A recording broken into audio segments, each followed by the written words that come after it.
What does it mean if my girlfriend's notes read like the diary of a serial killer? I couldn't shake the feeling that something was off with my girlfriend, so I did the unthinkable. I went through her phone while she slept. There were no suspicious texts or calls, but I found a note from when she was a teen that worried me. I know I am still invading her personal space, but just tell me what you think. Here it is. Note 04/22/2014. Sam. My mother yelled from the kitchen, "Your father just called and said he was going to be late for dinner." The usual. Samantha. She called out again. I thought about putting on my headphones and pretending I did not hear her, but why risk the lecture? So needy. Sam. Did you hear me? She was at the stairs now. Annoying. Yeah, Dad, dinner, late. Got it. I yelled back. Yelling back and forth had become the new communication form since Tommy died. Everyone was always in a different room, and the only real time we ever spent together was at the table for meals. We only used the table when Dad was home, so it was mostly just for dinner, but that was happening less often. I guess late nights at the office were his way of dealing with it. Mom had become a dedicated housewife, scrubbing at invisible stains on the countertop, constantly wiping away Windex and tears from constant red eyes. One more year, and I am off to college. Feels like an eternity away. It is like I hear a ticking clock. Each tick stretches, pulling the seconds into minutes and dragging them into hours. Like time itself is reluctant to pass. I am sure I will come back for the holidays like everyone does on TV shows. Maybe. Apart from the melodrama and the non-existence, I think it is the gray. My mother had decided most of the walls should be painted. It was supposedly the in color, but it was a constant reminder of how dull everything in this house was. Dull walls, dull people. I need to get out of here, at least for a while. Our home had become a hollow echo. The walls seemed to close in on me, each shade of gray weighing my soul. I hungered for the freedom of open space,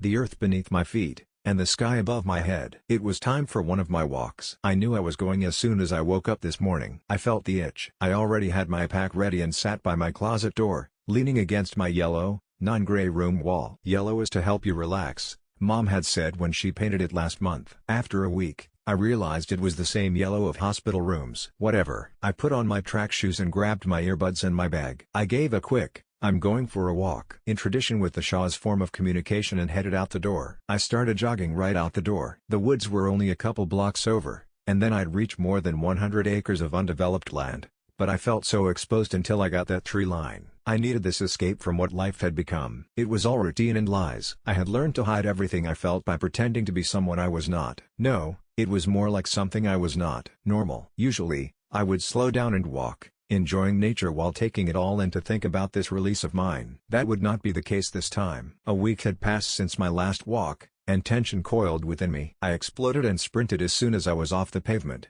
and my shoe hit the dirt path. It might have been the Nero song that just happened to come on my playlist as I left suburbia, USA, and transitioned into the wilderness, or just the plain anticipation of doing something other than the routine. But I felt a burst of energy. I was off running through the tall grass and leaping over fallen branches. Sweat started to drip into my vision, and my legs were beginning to burn, but it was worth it. I had lost track of time, but my usual 30-minute trek had to have been cut in half because I was coming across the creek that ran through my woods. I slowed down to cool down. After all, it would do no good for me to get a cramp out in the middle of nowhere. I watched the sunlight break through the trees and the wind ripple over the knee-high grass. It was peaceful. I clearly see that I need to be more patient with my mother as I stand here. My father works late nights and very hard just to provide for us. That it had nothing to do with what had happened to Tommy. The cracks had begun to show, my mask chipping away. That's why I was here. To gain clarity. I heard a noise, and it got louder as I walked closer. I stopped to listen. No voices, just a rustling. I stopped,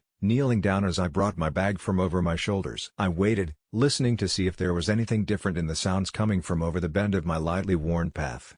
Nothing. I slowly unzipped my bag and reached in. Pushing the water bottle aside, I grabbed the hilt of Tommy's old army knife. It has a sharp edge for slicing and a sharp saw on its upper edge for everything else. The black 7-inch blade has always fascinated me, and it really is an incredible knife. Even just holding it, the heaviness of the knife makes me feel protected. So now, alone in the woods, I carefully pull it out and slide it out of its black leather sheath. I lose myself in the moment as I watch the blackness of the blade come out into the day. Instead of the light bouncing off the knife, it seems like the light ricochets away from it. It's almost like the light wants nothing to do with such an evil instrument. I wonder what this has been used for before it reached my hands. Did my brother end his life with it during his tour in the war against terror? Had it been in self-defense, or was it like before? Had he been the terror? I rise cautiously. I'm trying to make as little noise as possible, but I know I have been heard because the noise up ahead has stopped. I take my time now. My heart is racing now instead of my legs. When the noise starts again, I take 5 more steps and am right up against a large tree. I stop breathing in, scared,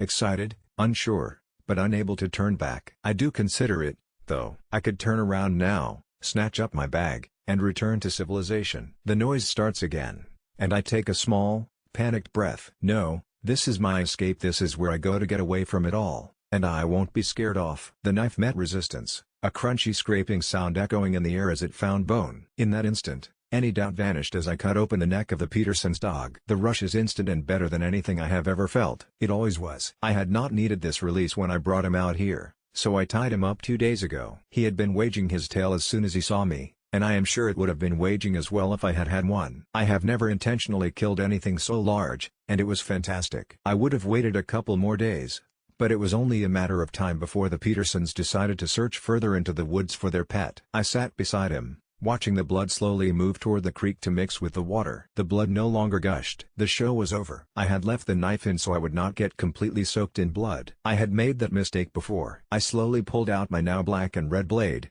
wiping it on matted fur. I walked over and rinsed it in the river, making sure it was all one color again before walking over to my bag. I sheathed the blade and changed it for a small, foldable military shovel. I had so many small gifts like these from Tommy after he died. Now for the fun part. Hiding the body was almost as big of a rush as the kill. It's not the same type of rush, but it's just as exciting. I knew this land would be developed one day, but I would be long gone by then, and so would anyone who cared. I went a small distance from the creek and broke through the dirt that would soon hide what I really was. For now, though, it did matter. So I buried the mess I had made once the hole had been dug deep enough. The possibility of being found out was not appealing to me, but my ability to stay hidden, to seem normal even though I knew I was the biggest fake in my family. I have thought about my sanity more than once and realized I am very sane. I might seem disturbed, and my actions grotesque, and perhaps some would consider me monstrous for killing someone's beloved pet. I finished refilling the hole and scattered some debris to hide the freshly turned dirt. Yeah,